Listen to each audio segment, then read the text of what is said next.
Hello बच्चों, welcome to MS coaching centre. आज आप लोग के लिए हम ज्योग्राफी का महत्वपूर्ण क्वेश्चन लेके चले आए 2 नंबर वाला। जैसे कि आपको पता है कि एग्जाम में लघु उत्तरीय भी रहता है और दीर्घ उत्तरीय भी रहता है, तो हम लघु उत्तरीय आपको क्वेश्चन लाए हैं। इतना क्वेश्चन आप याद कर लीजिए, आपको ज्योग्राफी से क्वेश्चन छूटने का कोई बात नहीं है।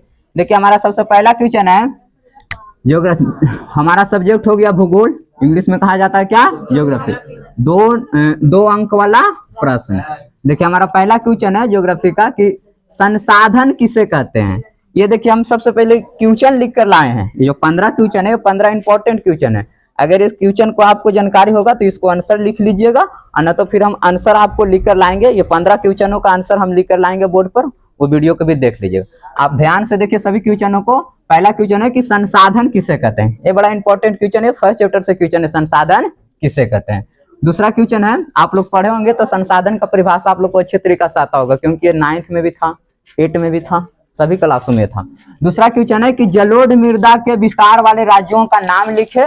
इस मृदा में कौन सी फसलें लगाई जाती है या उगाई जाती है। ये क्वेश्चन को बहुत बार पूछा गया है कि जलोढ़ मृदा के विस्तार वाले राज्यों का नाम लिखे, इस मृदा में कौन कौन सी फसलें उगाई जाती है। अब देखिए, तीसरा क्वेश्चन है कि भारत की नदियों के प्रदूषण होने के कारणों का वर्णन कीजिए। यानी भारत की जो नदियां वो किन किन कारणों से प्रदूषण हो रहा है, उन्हीं को टॉपिक बाय टॉपिक नीचे क्या करना है, लिख देना है। फिर उसके बाद चौथा क्वेश्चन, ये तो बहुत अच्छा क्वेश्चन है, चिपको आंदोलन क्या है। ये आप जब सिविक्स पढ़िएगा तो उसमें भी आएगा, ये ज्योग्राफी में भी आया है ना। चिपको आंदोलन क्या है। इसके जो नेता थे वो सुंदरलाल बहुगुणा थे। इसकी शुरुआत उत्तराखंड से हुई थी, ऑब्जेक्टिव के लिए बता रहे हैं।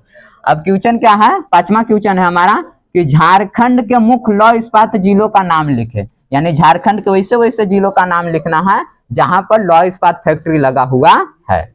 चलिए, अगला क्वेश्चन है कि मैग्नीज के उपयोग पर प्रकाश डालें। यानी मैग्नीज का उपयोग किन किन चीजों में किया जाता है, उसका आंसर लिखना है। अगला क्वेश्चन है हमारा 7वां क्वेश्चन है कि एल्युमिनियम के उपयोग का उल्लेख करें। यानी एल्युमिनियम का उपयोग किन किन चीजों के लिए किया जाता है। उसके बाद 8वां क्वेश्चन है कि चूना पत्थर के उपयोग लिखे। चूना पत्थर के किन किन कामों में उपयोग किया जाता है। ये तो ऑब्जेक्टिव याद करता होगा। तो चूना पत्थर का प्रमुख कच्चा चूना पत्थर प्रमुख कच्चा किसका कच्चा माल है, तो सीमेंट उद्योग का। तो इसका मतलब कि चूना पत्थर का उपयोग सीमेंट में भी किया जाता है। चलिए, 9 नंबर क्वेश्चन है कि बिहार के जूट उद्योग पर टिप्पणी लिखे। ये क्वेश्चन बड़ा इंपॉर्टेंट है, ये आपको 2 नंबर में भी पूछ सकता है और 4 नंबर में भी पूछ सकता है। बिहार के जूट उद्योग पर टिप्पणी लिखें।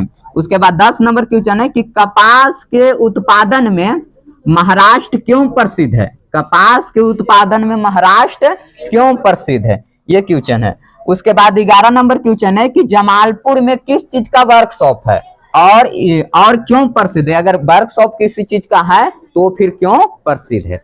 फिर उसके बाद अगला क्वेश्चन है, ये 11 नंबर क्वेश्चन था। और 12 नंबर क्वेश्चन है कि वन विनाश के मुख्य कारकों को लिखें। यानी वन का जो विनाश हो रहा है वो किन किन कारणों की वजह से हो रहा है।